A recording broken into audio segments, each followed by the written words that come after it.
Bonjour, sois le bienvenu dans Recette Roulette. La recette du jour est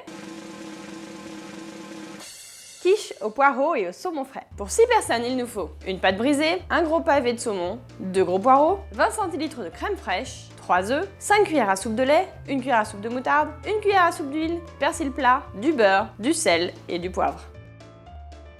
Première étape, on va faire cuire le pavé de saumon, on va le pocher dans l'eau pendant 10 minutes.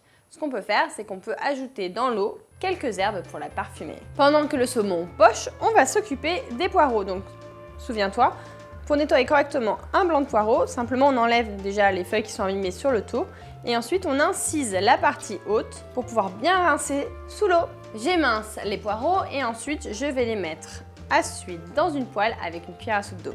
Mais on peut aussi mettre une cuillère à soupe d'huile d'olive. N'oublie pas de mettre le four à préchauffer à 180 degrés.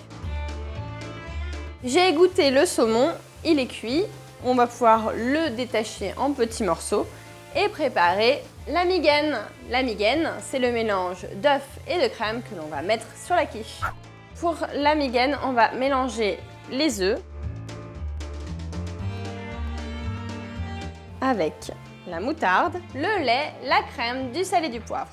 Je dispose la pâte dans le moule, donc je peux disposer avec le papier ou alors simplement beurrer et fariner mon moule avant d'y mettre la pâte. Ensuite, on va pouvoir ajouter le reste des ingrédients, à savoir les poireaux,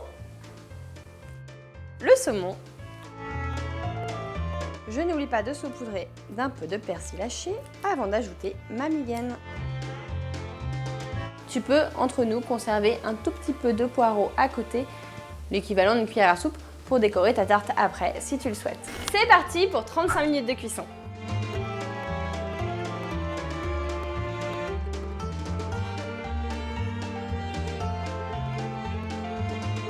La quiche est prête, aussi délicieuse chaude que froide, elle sera parfaite en toute situation.